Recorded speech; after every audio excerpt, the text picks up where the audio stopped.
E é tanto aquilo que Deus nos tem revelado. Às vezes nós pensamos que já conhecemos tudo, já nos foi revelado tudo, não precisamos de voltar aos velhos temas, mas a palavra de Deus é uma fonte inesgotável. Os irmãos que estiveram aqui esta manhã certamente que irão reparar que vos li o mesmo trecho bíblico que foi usado na pregação. O tema é o mesmo, a passagem bíblica é a mesma. Nós não combinamos porque achamos que é o Espírito Santo que deve falar ao coração daqueles que são proclamadores da eterna palavra do Senhor. E por isso podemos, neste momento, acreditar que o Senhor tem ainda mais alguma coisa para nos dizer. Ele tem sempre mais para nos dizer. E nós não nos podemos, de maneira nenhuma, deixar de colocar nas mãos do Senhor para que Ele fale verdadeiramente aos nossos corações. Jesus preparou-se para a Páscoa. Nós estamos a preparar-nos para a Páscoa. Cristo foi sacrificado por nós. Ele é a nossa Páscoa. E por isso, neste momento, queremos também ter uma preparação adequada. A preparação que devemos ter para uma celebração tão importante como é esta. Temos de aprender dele. Como é que ele se preparou? Qual foi a preparação que ele teve para aquela ocasião? O que é que ele procurou alcançar junto do Pai para que estivesse preparado para aquela hora, para aquela agonia, para aquela entrega, para aquela dádiva completa da sua própria vida? Meus irmãos, nós precisamos de aprender com Jesus. Nisto, como em todas as outras coisas. Aprendei de mim, dizia ele. E muitas vezes nós esquecemos-nos de aprender dele. Aquilo que é importante, aquilo que nos é necessário, aquilo que nos convém. Precisamos de aprender.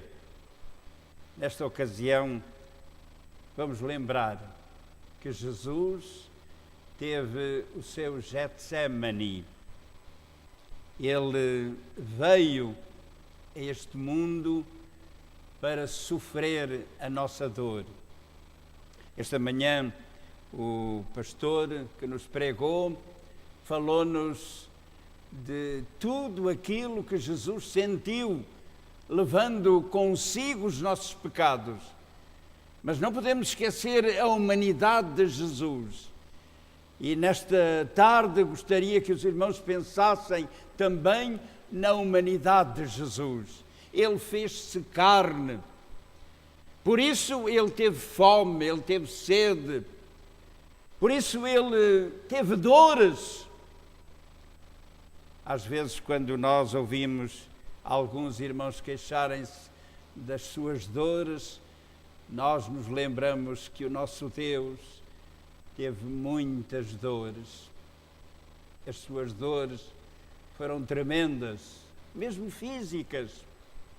Mas, irmãos, nesta hora, nós vamos ver como no Getsemane o Senhor se prepara para encontrar aquela afronta, para se colocar diante de todos aqueles que o acusavam e de tudo quanto ia acontecer, desde a coroa de espinhos, a cuspirem-lhe no rosto, a levar ao Senhor uma cruz tão pesada como foi aquela que ele levou até ao Calvário. É no Getsemane que ele se prepara para este momento de agonia. E aquela preparação foi absolutamente indispensável para que o Senhor Jesus pudesse naquele dia, colocar-se diante do que o traía. Depois do Getsemane, ele vai dizer: eis que é chegado aquele que me trai. Ele estava preparado e preparou-se ali. A sua preparação foi adequada, foi aquela que era necessária. E muitas vezes nós nos interrogamos se nós não precisamos também de ter o nosso Getsemane. Não precisamos nós de nos preparar para tantas coisas que estão a acontecer. Meus irmãos, nós estamos num tempo de grande tribulação, num tempo difícil, num tempo de dores. Sabemos que há fome, sabemos que há miséria, sabemos que há desemprego, sabemos que o índice de suicídio aumentou extraordinariamente no nosso país. E há relatos de casos tão tristes que fazem doer o nosso coração, como o relato daquele pai que se lança a um poço com o seu filho de tenra idade, porque estava com dívidas que não podia pagar. Há tanta tristeza, há tanta dor. Por isso, nós queremos trazer aos irmãos este momento também de Getsemane, para que nós nos preparemos para dificuldades que podem vir. O Senhor Jesus dizia-nos: no mundo tereis aflições, e nós estamos a ter aflições. Como vamos nós enfrentar as nossas aflições? Como iremos nós ter força? Como iremos nós ter capacidade de nos colocarmos diante de todas essas aflições? Getsemane quer dizer lagar de azeite. E nós podemos compreender porque é que se chamava assim o Getsemane. O nosso Salvador foi prensado, moído. Ele sofreu a dor mais cruel naquele Getsemane, porque foi ali que ele começou a sofrer. E tanto, meus irmãos. Mas era o lugar que ele mais frequentava. Diz-nos o Evangelho de João que Jesus frequentava assiduamente aquele lugar. Os discípulos conheciam este hábito. Foi por isso que Judas soube imediatamente onde ele estava, quando o vendeu, quando o traiu, quando recebeu as moedas da traição. Ele levou os soldados até ao Getsemane, porque sabia que Jesus estaria lá. Aquele era o lugar de eleição do seu mestre. E naquela hora ele lá estava. E é tão interessante, meus irmãos, como o trecho bíblico nos diz que Jesus foi a um lugar chamado Getsemane e disse aos seus discípulos: assentai-vos aqui. Quando chegou ao Getsemane, segundo o relato bíblico, ele teve o cuidado de levar os seus discípulos a assentarem-se. Aquele era um lugar que podíamos considerar como um jardim, um pomar, um horto. Estava no Monte das Oliveiras, é verdade. O turismo diz-nos, para aqueles que querem viajar até à Palestina, que há 8 oliveiras que permanecem lá, provavelmente ainda daquela época. Mas, meus irmãos, aquele lugar era um lugar que o Senhor Jesus procurava para estar em comunhão com o Pai. Mas não deixava de cuidar dos discípulos. E é tão significativo que ele diga: assentai-vos aqui, enquanto eu vou além orar. ele estaria mais além, mais distante, distante de todo o bulício, distante de toda a azáfama, distante de todos os cuidados. Ele queria estar a sós com o Pai. Por isso mandou que os discípulos se acomodassem, se instalassem bem. Como é admirável o nosso Mestre. Cuida de nós, ainda quando Ele está na agonia, quando se prepara para o sofrimento. Ele ainda pensa em nós. Ele continua a pensar em cada um dos seus filhos amados. E continua o relato bíblico dizendo que ele levou consigo Pedro e os 2 filhos de Zebedeu, Pedro, Tiago e João. O Senhor escolhe. Meus irmãos, como é bom nós pensarmos sempre nesta capacidade do nosso Deus de escolher a quem quer. Ele tem este poder, Ele tem este direito, Ele realmente pode escolher. E muitos de nós, certamente, devemos pensar que estamos a ser escolhidos para alguma coisa. Ele quer utilizar-nos, usar-nos, e certamente Ele nos vai escolher, como também escolheu naquela hora a Pedro, a Tiago e a João. Em todo o colégio dos apóstolos, no meio de todos aqueles discípulos que ali estavam, ele resolveu eleger. E elegeu 3, Pedro, Tiago e João. Estes são os mesmos discípulos que estiveram no Monte da Transfiguração. Estes tinham experimentado a glória do Senhor. Eles tinham subido ao mais alto. Eles tinham tido do Senhor a bênção tão grande de o ver em toda a sua plenitude de poder, de graça, de misericórdia.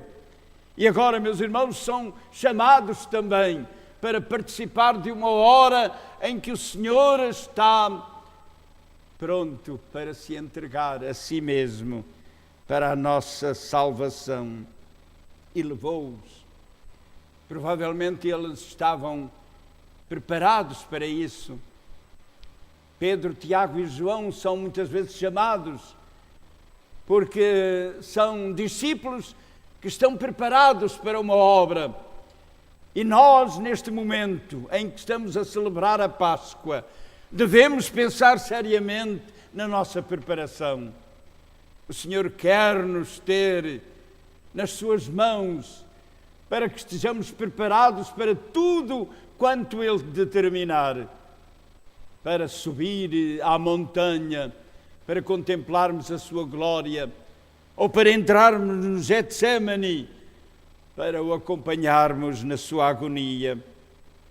Então disse Jesus: a minha alma está cheia de tristeza, até à morte. É uma frase idiomática, que quer dizer que ele está triste na maior e eterna vontade do Senhor. Ele está triste no mais fundo daquela experiência cruel de tristeza e de dor. A minha alma está cheia de tristeza até à morte. Ficai aqui, dizia o Senhor, velai comigo, com o Senhor, acompanhando-o. Há tanta coisa que o Senhor nos pede que façamos, meus irmãos. Há tanta coisa que o Senhor deseja que realizemos. É necessário que estejamos preparados para tudo. Aquela era a ocasião de vigiar. E o Senhor chamou os seus discípulos para velarem. E eles ficaram ali. Porque Jesus foi um pouco mais para diante. Aquilo que ia acontecer, meus irmãos, em seguida, certamente que era tão extraordinário, que os discípulos precisavam de uma preparação adequada. Diz-nos um outro relato bíblico que o Senhor começou a suar gotas de sangue. E a própria medicina diz que isto é possível. Numa grande angústia, numa grande dor, num grande sofrimento, os poros podem abrir-se e gotas de sangue podem surgir. E foi o que aconteceu. Por isso o Senhor foi mais para diante. Aquela era uma ocasião em que os discípulos certamente não estariam preparados para um tal acontecimento. E assim o Senhor adiantou-se para orar e sobretudo para dizer: Pai, se é possível, passa de mim este cálice.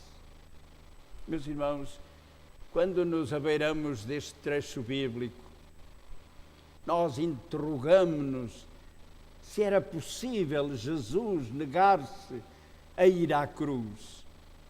E nós sabemos que era possível. O nosso Deus não negou ao seu Filho o livre-arbítrio.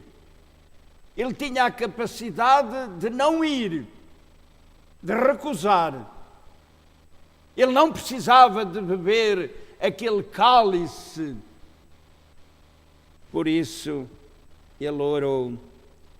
E para mim é impressionante a sua afirmação: se é possível, passa de mim este cálice, que eu não tenha que o beber. Porque ele podia, meus irmãos, naquele momento, como aconteceu na cruz, ao chamarem-no para que ele descesse da cruz, desce da cruz. Ele podia descer da cruz, mas para a nossa salvação ele permaneceu na cruz. E aqui permanece também para beber até à última gota o cálice de amargura, porque nos amava. O que é que impede ao Senhor de não beber aquele cálice?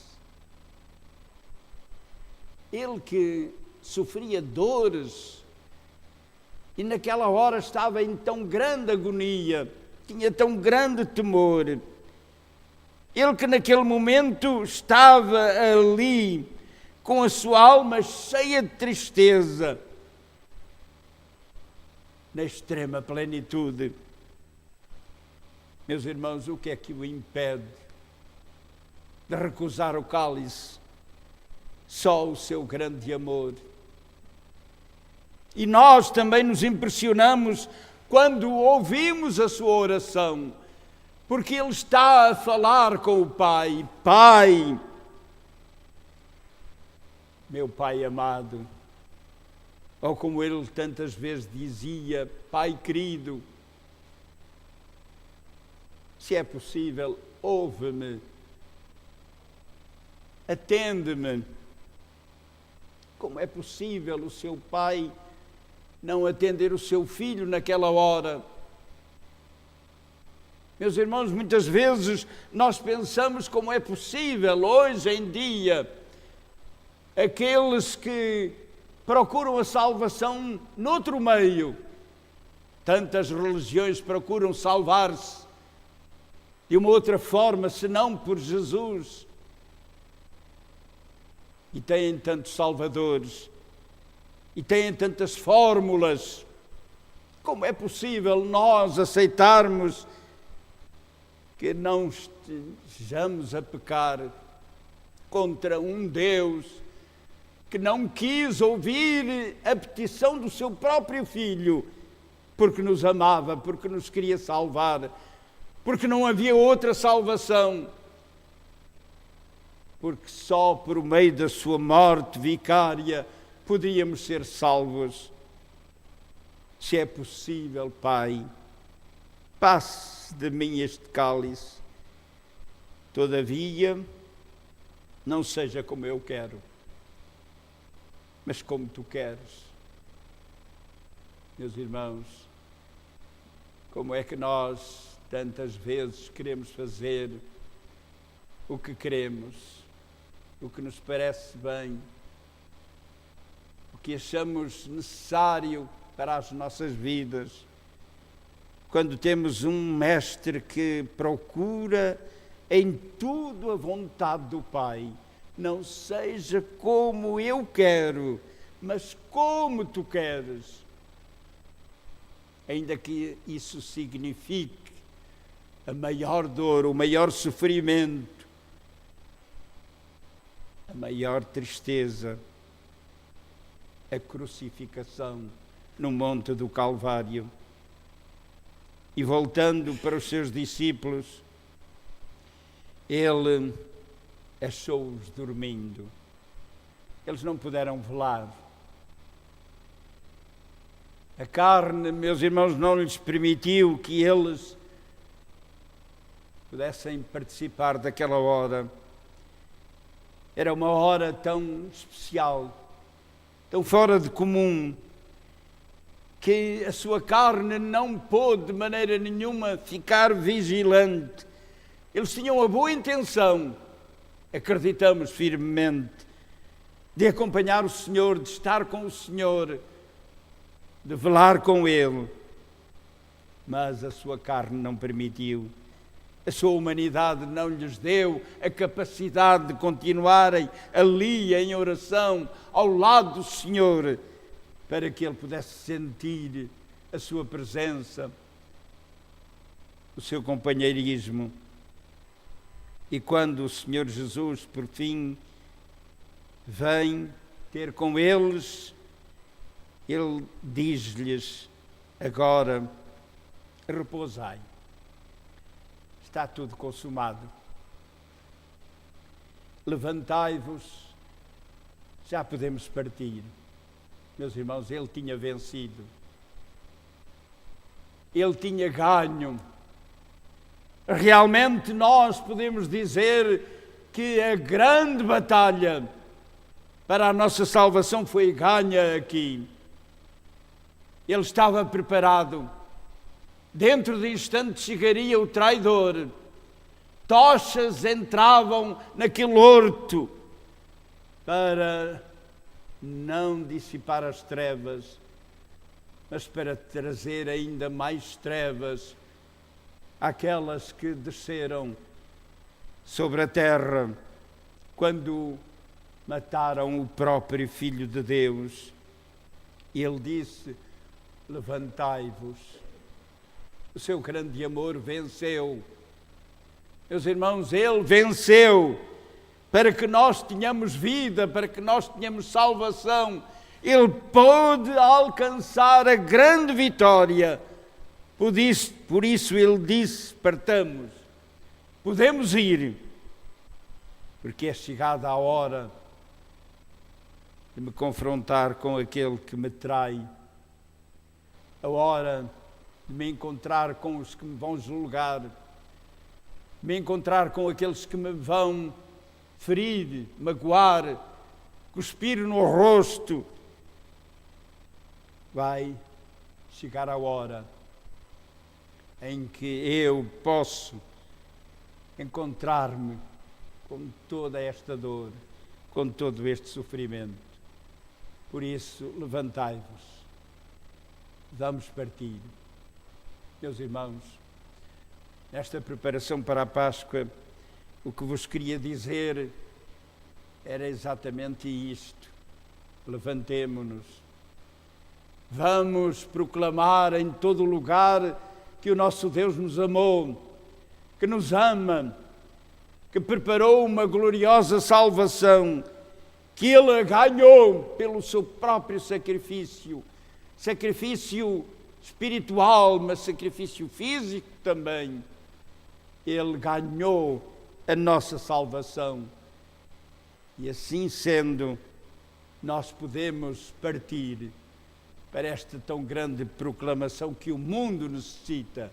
O mundo necessita de saber que temos um Deus que nos ama e que nos quer salvar e que deu tudo para a nossa salvação.